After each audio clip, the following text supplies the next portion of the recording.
On a night when protests over racial injustice erupted into violent clashes across the country and multiple fires burned and store windows were smashed just 2 blocks from his bedroom in the White House, President Trump did not address the nation or try to calm a country grieving over the twin injuries of police brutality and a pandemic that has disproportionately hit minorities. Instead, he got political. Trump wrote on Twitter just after 10 p.m. Saturday that the National Guard had been released in Minneapolis to do the job the Democrat mayor couldn't do.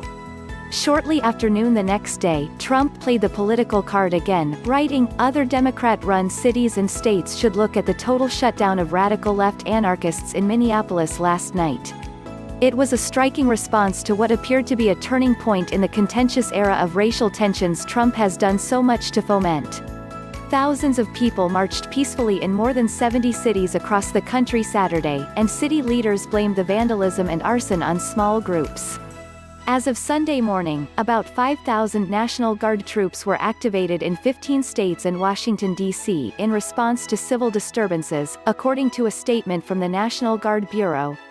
Inside the White House, Trump's aides are debating how the president should respond to the violence and how far Trump should follow his decades-old instinct to back the police and minimize claims of racial bias. Some aides have floated the idea of Trump giving a stand-alone address to the nation, but so far, Trump has held off. On Sunday, Fox News' Griff Jenkins suggested that President Trump should make a speech to the country. "I really believe it is time for President Trump to do an Oval Office address," said Jenkins on Fox and Friends. One White House official who spoke to Time has advised against Trump making a speech. "I don't think speeches are productive at this point, action is what's needed," says the official. Trump ran as a law and order guy and should stick to that, the official says, adding, "Any politician that tolerates this at the state, local or federal level including the president looks weak because they are weak." Another advisor believes the violent outbursts, while disturbing and painful for the country, will ultimately play to Trump's political advantage. "Really makes you want tough, Republican leadership," a second White House official says. "I don't care what your position is on anything else. People do not want their streets to be lit on fire and not feel safe in their homes," says the official. The focus on transparently political interests, from the president down to his aides and campaign staffers, is unsurprising 5 months before the election. From the beginning of Trump's political career, he has repeatedly found political rocket fuel by pressing on the most divisive issues in America. He questioned President Obama's citizenship. He said Mexico is sending rapists to the U.S. He criticized NFL players who took a knee during the national anthem to protest discriminatory police practices. He waded into the debate over Confederate monuments, saying there are very fine people on both sides.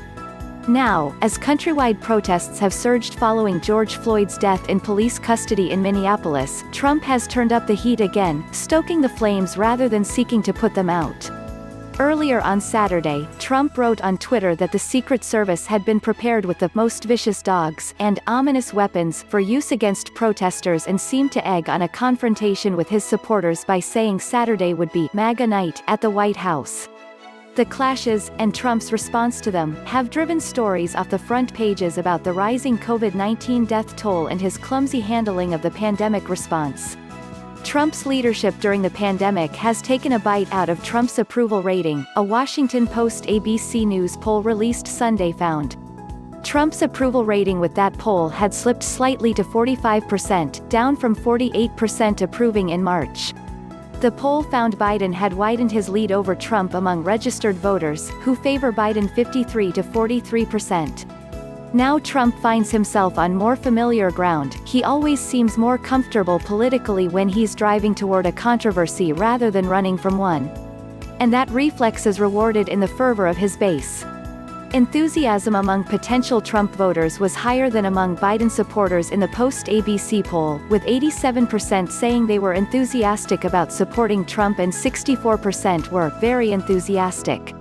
For Biden, 74% of supporters described themselves as enthusiastic and 31% as very enthusiastic. President Trump never understood what it was to be a healer. He never sought that because that wasn't his playbook, says Timothy Naftali, a presidential historian at New York University. He gained power by dividing us, not uniting us. Before returning to the White House Saturday afternoon, Trump was in Cape Canaveral, Florida to watch the launch of astronauts Bob Behnken and Doug Hurley into Earth's orbit, a historic achievement that was drowned out by the widespread unrest in the country. Speaking after the successful takeoff, Trump called the death of George Floyd a grave tragedy that should never have happened. Trump described himself as a friend and ally to every American seeking justice and peace, and then turned to a stark warning, saying, "In America, justice is never achieved at the hands of an angry mob. I will not allow angry mobs to dominate. It won't happen."